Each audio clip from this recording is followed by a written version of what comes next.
El tema de hoy día es el Maestro Jesús, el Maestro metafísico Jesús. De principio hay mucho que mencionar acerca de su historia. Lo que yo voy a relatar está extraído de los libros del Caballo de Troya, de J.J. Benítez, y del libro de Durantia.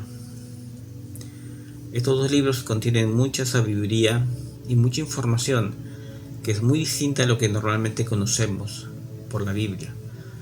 ¿Por qué motivo? Porque vienen de fuentes muy distintas, que no tiene que ver con los humanos, por así decirlo. De principio, comencemos con el nacimiento. Su nacimiento está lleno de misterios, de cierta forma. ¿Okay?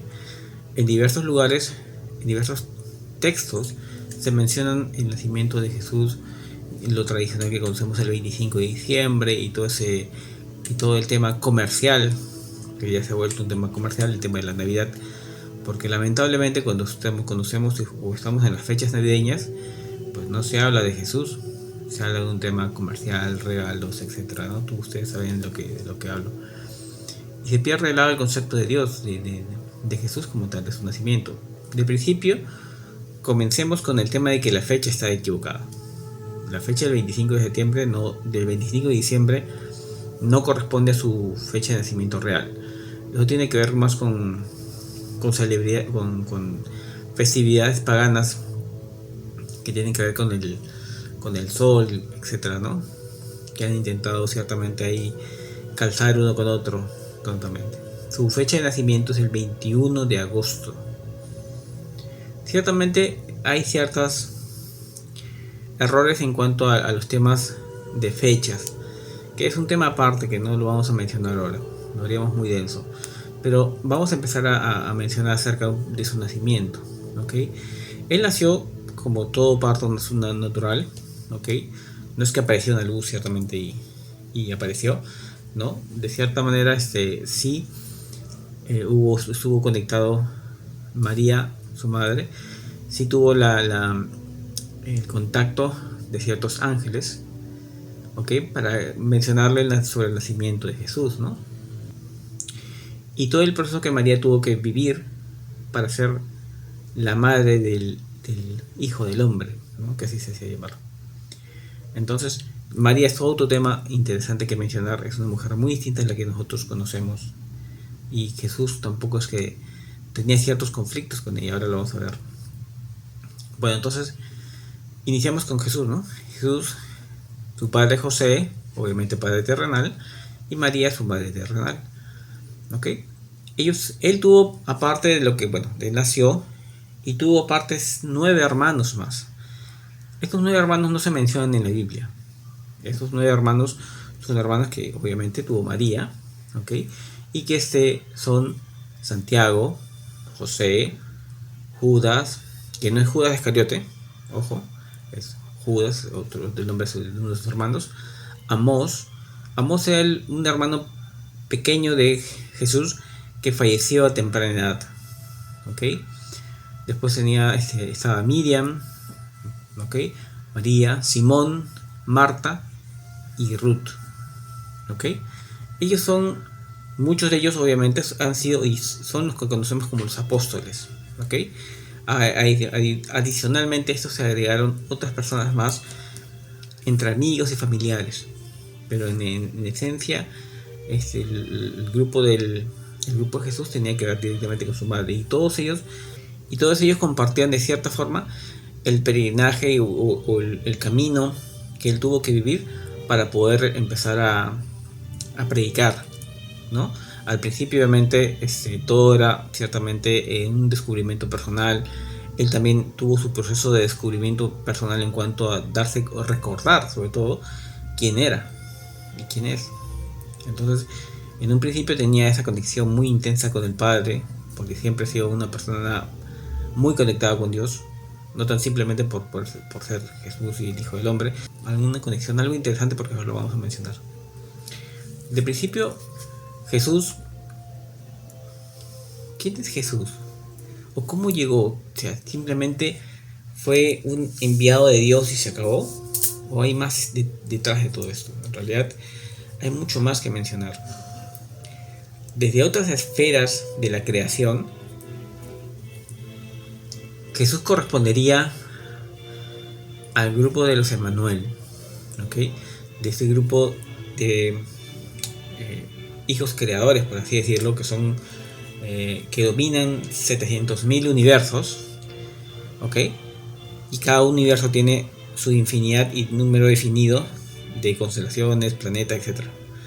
Entonces, eso acá está bien estructurado y bien armado.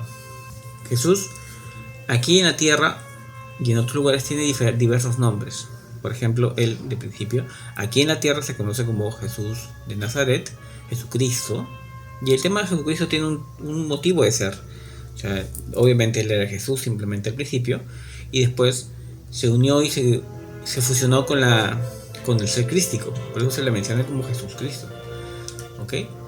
Pero en otros lugares de donde viene, sin considerar el tiempo que estuvo en la Tierra, que también fue un rey en Lemuria, si no mal recuerdo, pero desde otros planos, Jesucristo viene a ser, o se le conoce también como Cristo Miguel de Nevadón.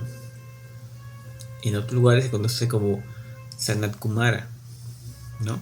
Sanat Kumara, por ejemplo, significa el Señor del mundo, maestro de maestros. Y normalmente se menciona que está ubicado en Shambhala. Esto es más para la cultura hindú, más que nada, ese lado del mundo. Obviamente el Shambhala se conoce como una ciudad intraterrena, pero también se conoce como un mundo, una ciudad que está en un plano dimensional diferente, en una cuarta dimensión. Dentro del mundo de la cuarta dimensión está Shambhala y Agartha. Son dos como que ciudades grandes. Es otro tema, otro asunto aparte de eso.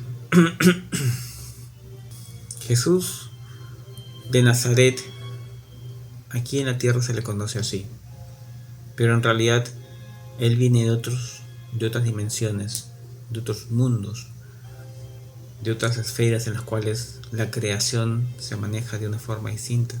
Es un control de planetas, es un control de todo lo que es la creación. Ellos tienen el control de una parte de la creación, y de esa forma la administran y la manejan. Son sus dioses creadores, y cada constelación, cada galaxia tiene un dios diferente.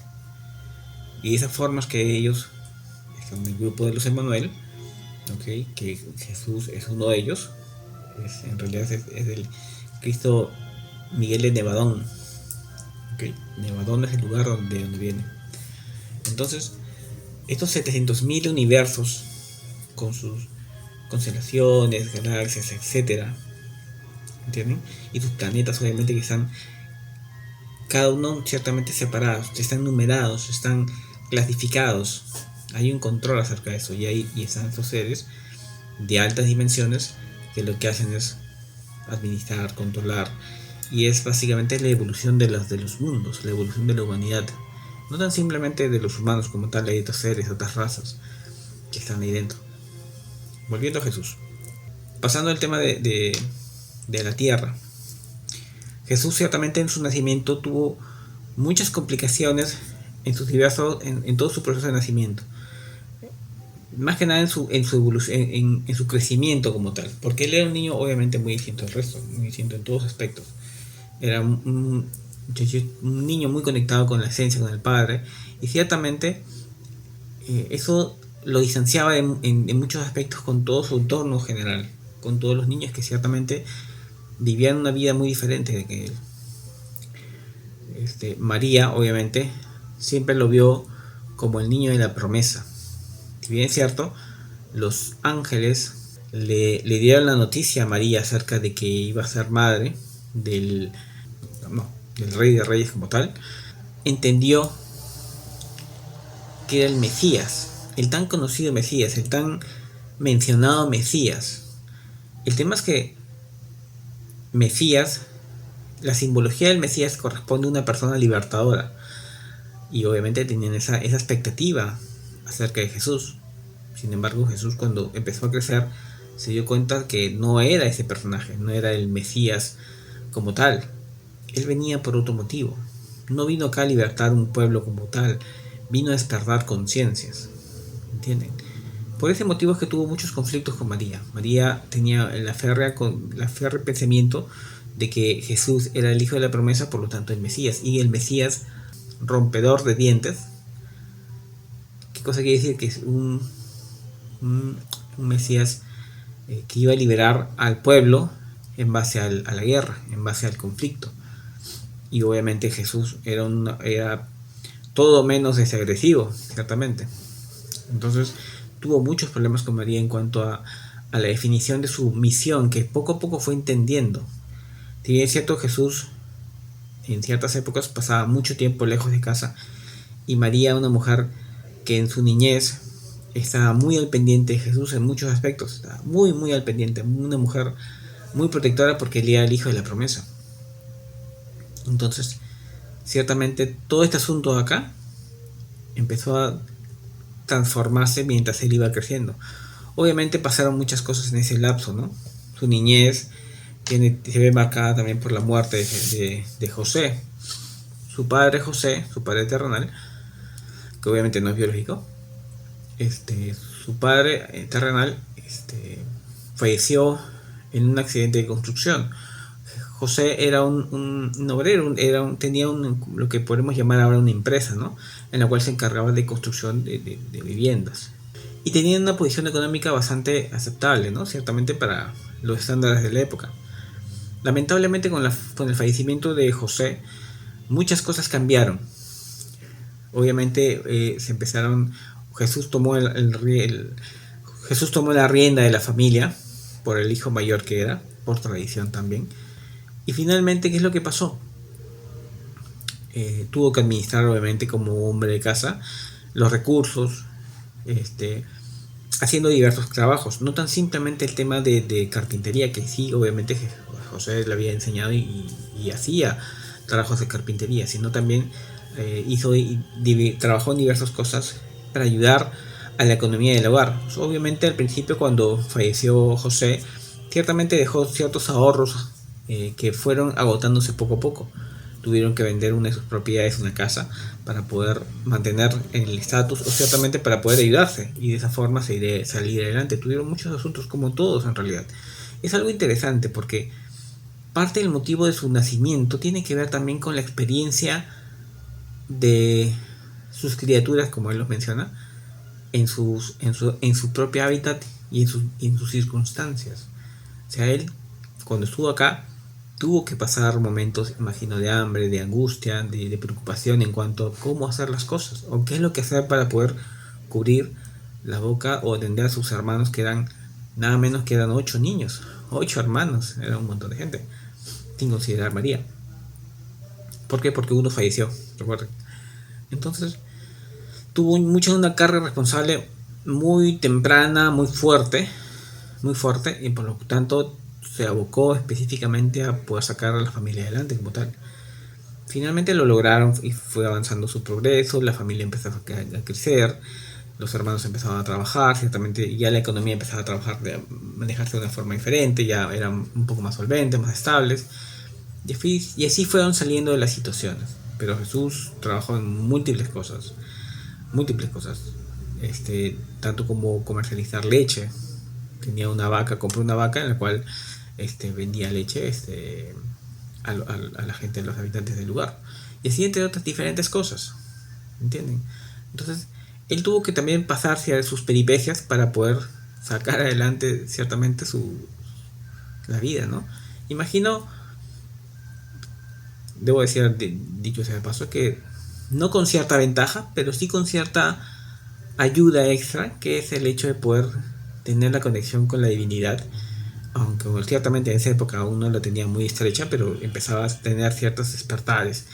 Tanto así que podía, en las sinagogas, él iba y daba charla, sabiduría, hacía de sabiduría conocimiento a mucha gente, y muchos sabios lo admiraban por eso, desde muy pequeño, ciertamente.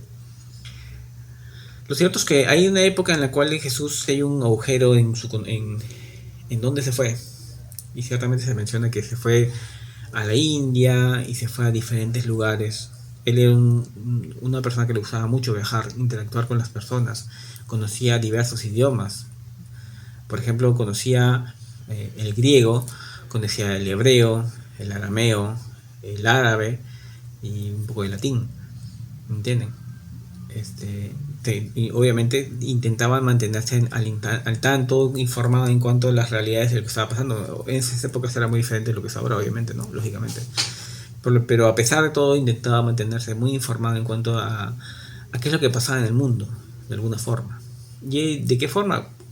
Conversando con viajeros, conversando con diferentes personas que obviamente venían de diferentes lugares. Se mantenía de cierta forma al tanto. Entonces, es ahí como empieza a descubrirse a sí mismo. Sale de viaje, ciertamente. Se pierde por un rato, la historia no le tiene mucho rastreo. Ahí se menciona que estuvo en la India, se menciona que estuvo también en la China, se menciona que estuvo en diferentes lugares. Y ahí se pierde un poco el rastro. Pero de cierta forma hay otros escritos que mencionan en algunos posibles lugares donde han estado. Y ciertamente hay escritos que mencionan acerca de su intervención en diferentes lugares del mundo. India, China,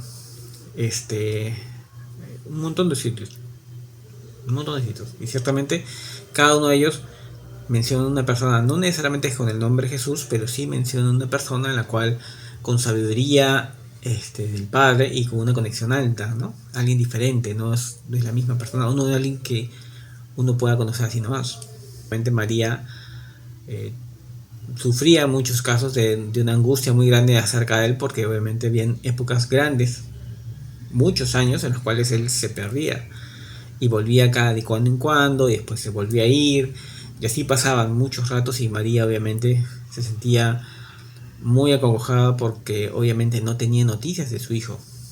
Y ciertamente es natural de pensar eso. Jesús era un alma libre, ciertamente. Era un hombre que no se ataba con nada. Si bien cierto, era muy responsable en todo, pero al mismo tiempo era un hombre absolutamente libre. ¿Entienden? Entonces, el concepto de la familia él también lo manejaba de una forma distinta. Tenía mucho apego, mucha conexión con su familia, ciertamente, pero al mismo tiempo no tenía ese apego que muchos podemos tener. Había obviamente tenía mucha información de por medio de él y ciertamente eso lo hacía quien es. Lo cierto es que en el tiempo empezó a descubrir su misión de por sí, cuál fue el motivo por qué nació, por qué motivo está aquí, de qué forma comenzó con toda esta misión. Y tiene que ver con entregar un mensaje a la humanidad. El único mandamiento que él deja, ciertamente. Por ejemplo, estuvo en Jerusalén, Masada, Saidán, Nazaret, Cesarea, Hermont, Naún, en Jordán, en Canaán. Esos son los lugares en los que ciertamente estuvo dando vueltas y fue todo su ambiente para peregrinar y empezar a esparcir el conocimiento. Y ahí obviamente está todo el tema de los apóstoles y todos estos asuntos que empezaron a pasar, ¿no? En cuanto a la forma incómoda que es que empezaba a rechinar con los fariseos, que finalmente lo llevó a su esperada muerte en base a todo este tipo de cosas. Ahora hay una serie de situaciones muy curiosas acerca de eso. Ya cuando empezó a peregrinar, empezó a formar, a armar todo lo que venían a ser los 12 apóstoles, que deberían ser los que empezarían a difundir su palabra, realmente el evangelio que se conoce. Entonces, todo esto fue un proceso para la selección incluso de estos personajes. Dicho sea de paso, en los escritos que menciona tanto el libro El Caballo de Troya y otros libros más, mencionan un poco acerca del carácter y de la personalidad de cada uno de esos personajes. Si bien cierto, no todos eran personas muy sabias, que digamos, o muy cultas, por así decirlo, tuvieron cierto apoyo espiritual, como el espíritu de la verdad, que ciertamente llegó a cada uno de ellos en cierto momento cuando Jesús finalmente se alejó, se retiró. De esa forma empezó a darles más claridad, porque en un principio eran personas de diferentes tipos de carácter, personas machistas, misóginos, de un temperamento muy conflictivo, tenían muchos defectos, realmente era todo un grupo, especialmente Pedro, tanto que se menciona él, una persona muy complicada de ciertamente manejar. Pero a pesar de todo, ¿pero por qué motivo es que él ciertamente lo seleccionó? Muy a pesar de ese tipo de perfiles que aparentemente se ven conflictivos. Judas y entre otras personas más.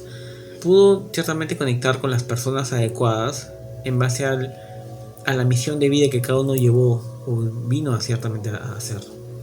Cada una de esas personas tuvieron esa experiencia en ese momento. Ciertamente tiene que ver directamente con su conocimiento, con el conocimiento espiritual de cada uno de ellos.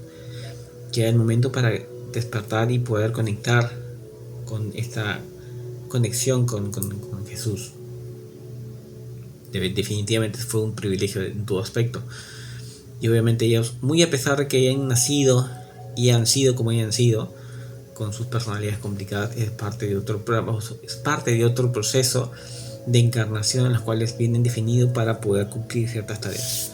No se les puede culpar de cierta forma el hecho mismo de ser como fueron en todos sus aspectos, sino es que tuvieron que ser así como tal. Es parte también de algo que ya estaba, no sé si programado, pero ciertamente sé que estaba muy bien orquestado. Entonces ciertamente todo es parte del proceso que tenían que vivir todos para poder experienciar esta parte de la encarnación con Jesús. Hablo de los 12 apóstoles. Bueno, finalmente vamos a dejar un poco de los apóstoles de lado porque hay toda una historia aparte también con ellos. De principio él nos enseña algunas cosas muy importantes. El proceso de la crucifixión fue un proceso muy cruel, muy duro, fue algo muy salvaje, ciertamente. No tan simplemente por los escritos que se menciona, realmente fue algo así muy... se ensañaron con él en todo sentido. Obviamente esto fue obra de los fariseos, que obviamente les incomodaba mucho el hecho de que Jesús les dijera sus verdades en todo aspecto, porque siempre que estaba en las sinagogas y entraran en conflicto con los fariseos, entonces él ciertamente les tiraba sus verdades en cara y era una constante de incomodidad para ellos, porque las enseñanzas del maestro eran para todos. Bueno, finalmente lo capturan, él es crucificado, fue traicionado.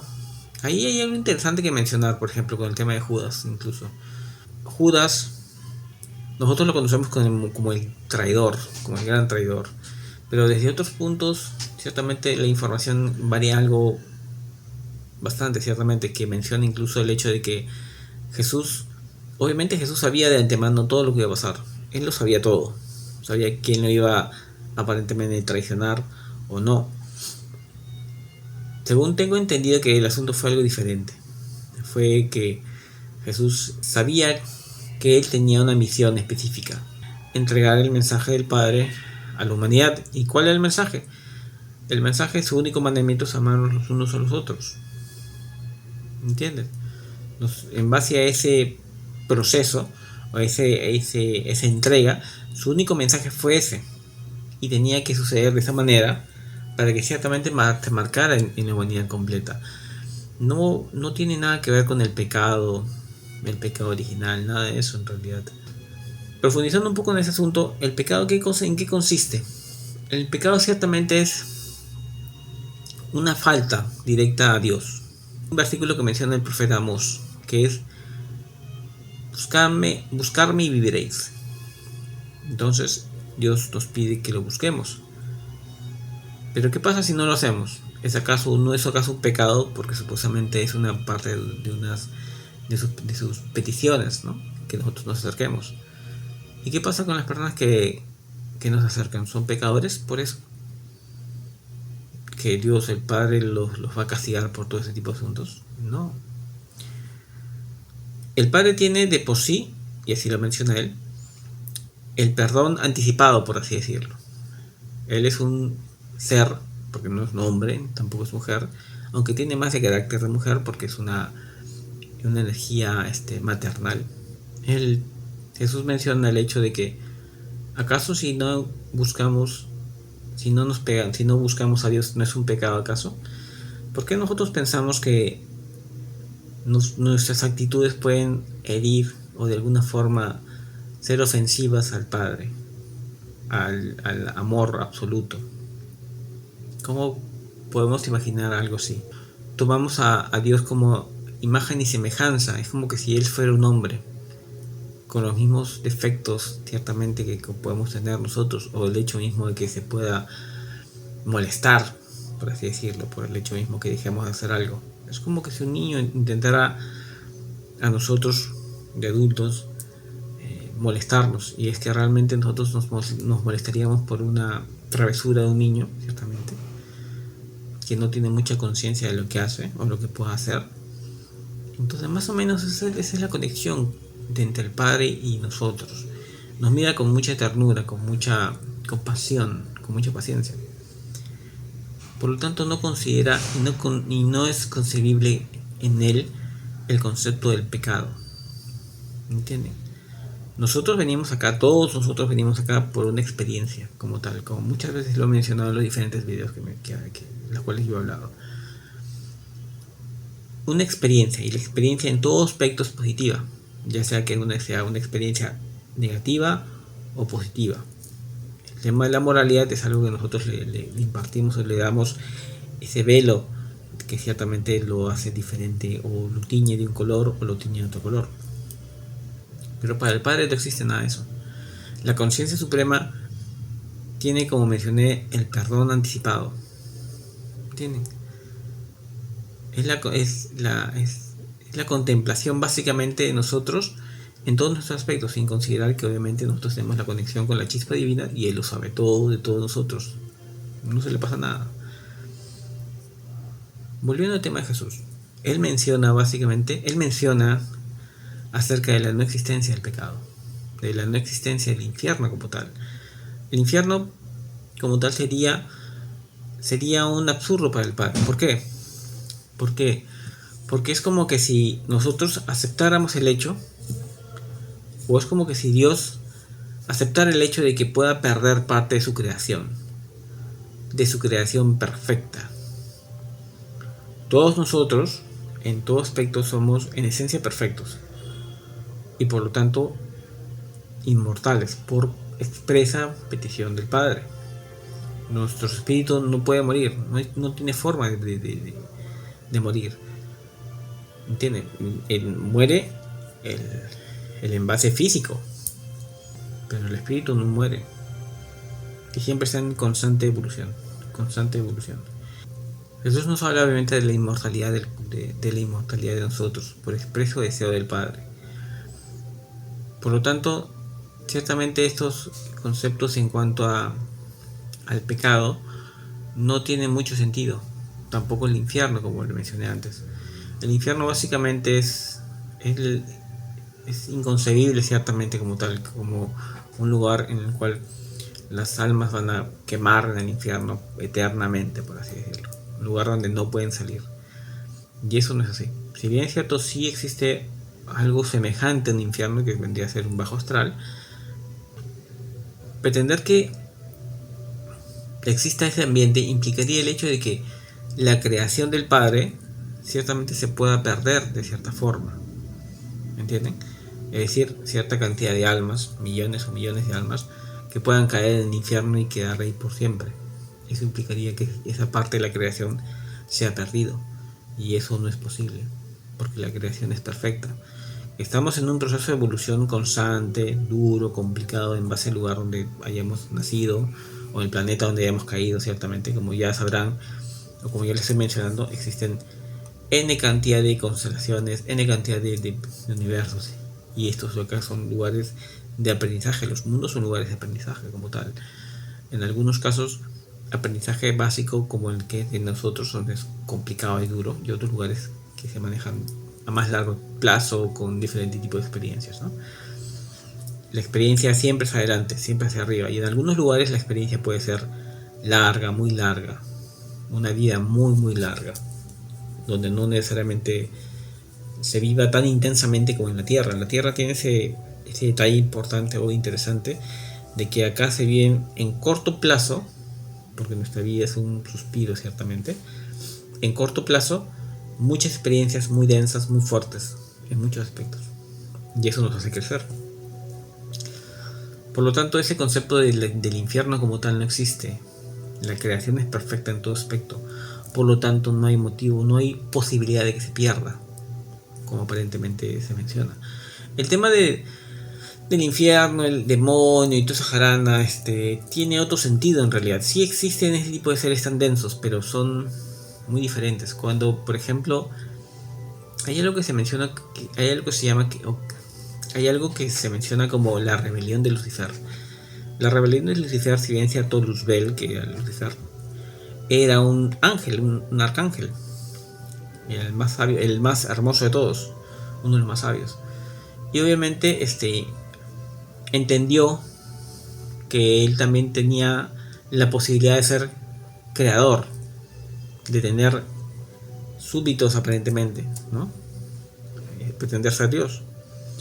Y así lavó la mente, o aparentemente le cambió la idea a muchos ángeles de diferentes mundos, ángeles regentes de cada planeta.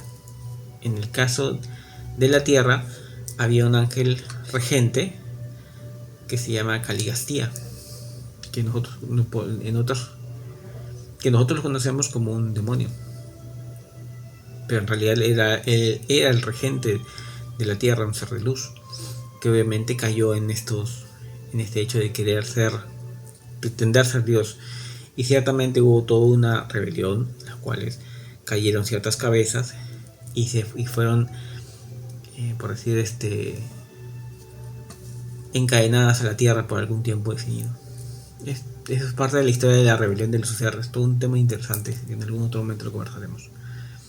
Pero finalmente, continuando con el tema de Jesús, mientras estaba en el proceso de su crucifixión y todo ese salvajismo que estaba mencionando, el proceso de crucifixión no fue para salvarnos del pecado, como tanto se menciona en las iglesias y todo eso. Él llegó acá para dar un mensaje de amor a todos nosotros, indicando que nos amemos los unos a los otros, que es el mensaje que el Padre, y también para conocer a sus criaturas, a sus criaturas menos evolucionadas, y vivir como ellos lo han vivido y como nosotros lo vivimos constantemente, con la promesa que en algún momento volverá. Y esa promesa se cumplirá en algún tiempo, pienso que próximo, muy próximo, porque estamos en las señales de los cambios de los tiempos. La Tierra se está convulsionando, la conciencia se empieza a incrementar, la Tierra empieza a vibrar de forma diferente, muchas cosas están sucediendo. Es cuestión de ver, sin ir muy lejos, el noticiero es un claro ejemplo de lo que menciono. La Tierra está en una convulsión muy diferente a lo que en algún otro momento ha estado. Y esas informaciones empiezan a llegar a más gente. El despertar de conciencia y todo ese tipo de cosas. Algunas de las enseñanzas que él dejó, muy al límite del tema de la crucifixión y todo ese tipo de asuntos que sucedieron, hay algunas enseñanzas interesantes que mencionó. Ya habla justamente de la chispa divina, cosa que ya les he hablado a ustedes y hemos hablado extensamente acerca de eso. Nos habla acerca de la conexión con Dios.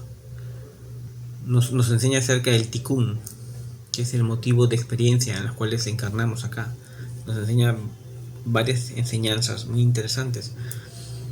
Entendemos que es la inmortalidad del espíritu como tal, que venimos aquí a experienciar la vida como tal. Y estas son enseñanzas que él ciertamente las menciona, ¿no? Nacemos en la tierra para experimentar la tierra, para experimentarla, no para estancarnos acá, no para engancharnos acá. La tierra es como un puente, crucemos por él, pero no nos estanquemos en él, así lo menciona.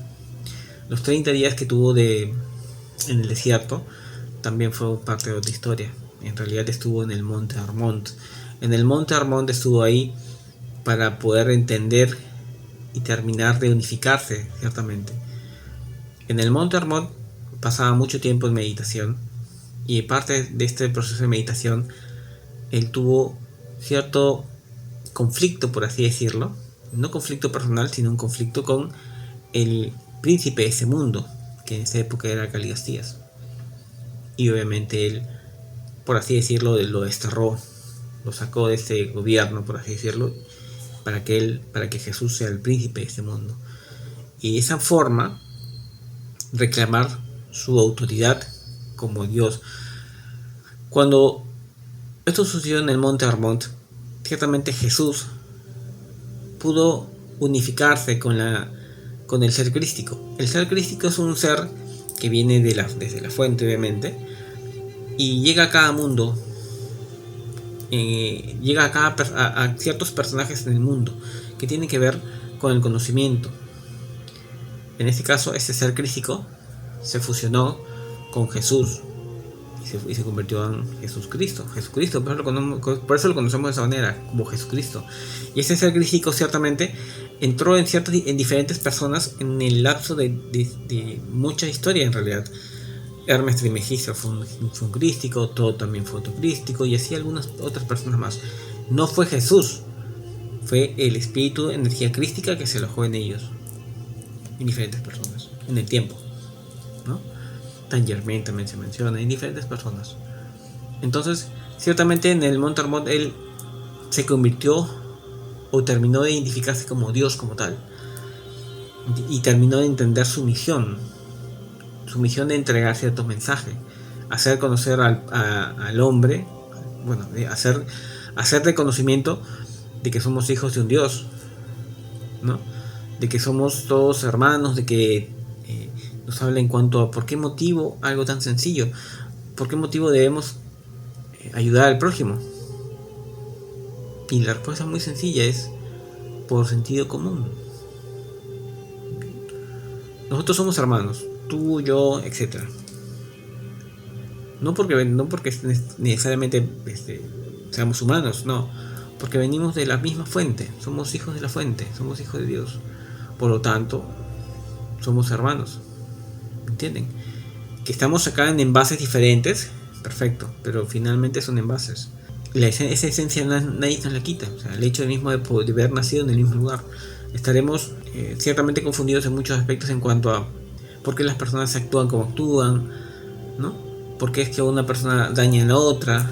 Ciertamente es difícil comprender en muchos aspectos de las personas que puedan hacer daño a otras personas. Pero Él nos pide que seamos más estoicos y más fuertes para poder perdonar y abrazar justamente a nuestros hermanos confundidos. Es bien complicado, porque obviamente está la injusticia que nosotros pensamos que es así, pero en realidad es parte de un plan que ciertamente está bien armado por parte de nosotros y por parte de otras esferas más elevadas. Otro tema interesante que mencionaba acerca de él es que Jesús no dejó descendencia.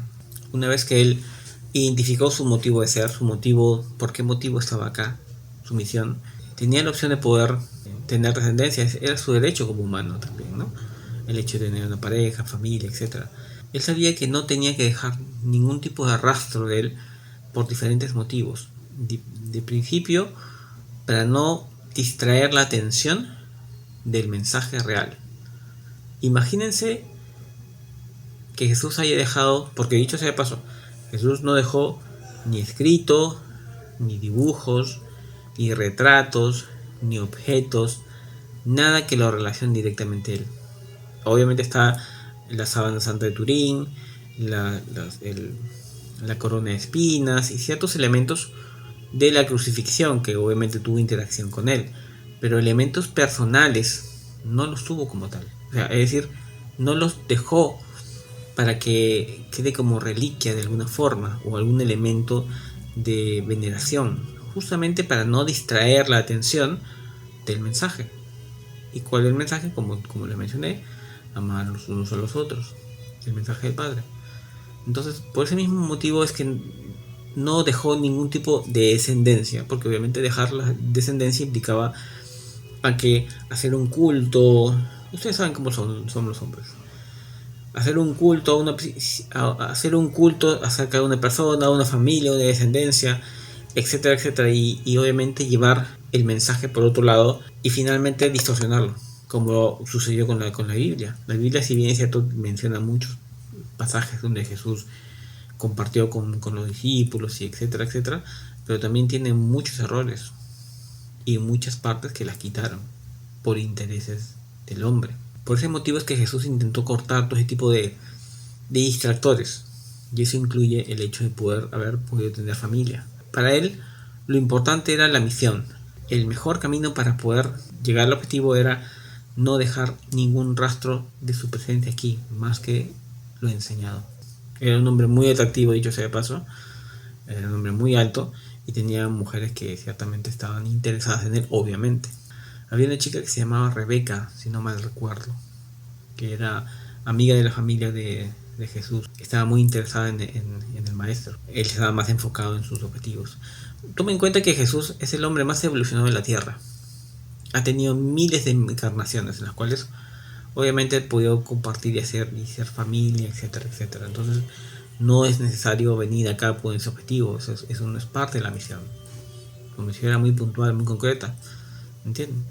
Por lo tanto, esas historias de que dejó descendencia no tienen sentido. Realmente no fue así nada, en ningún aspecto. En el camino en que él empezó a ser, ya siendo un crístico como tal, a hacer la peregrinación, y en ese proceso, en ese camino, empezaron a suceder algunos milagros que él menciona, ¿no?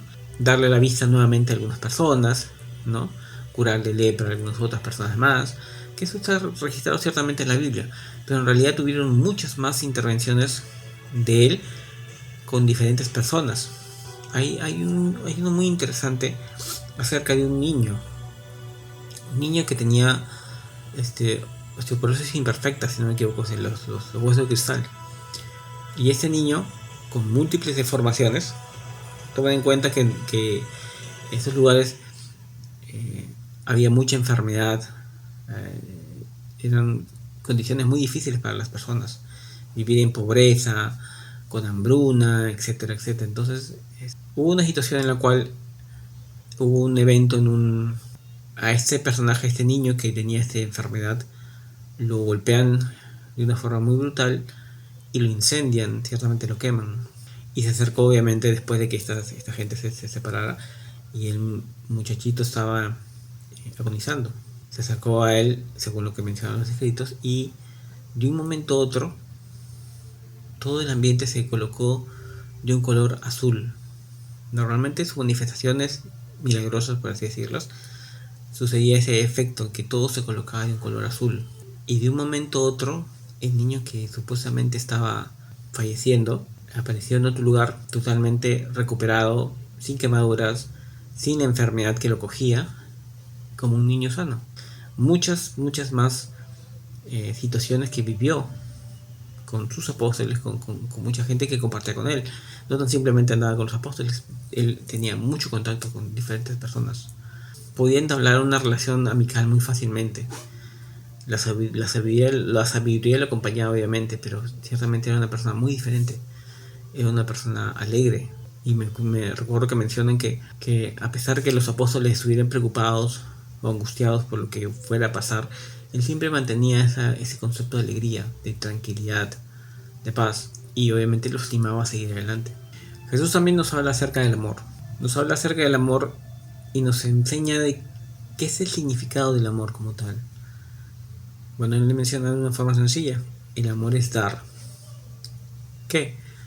Dar una mirada o hasta la vida. Esa es la manifestación de amor. Cuando nosotros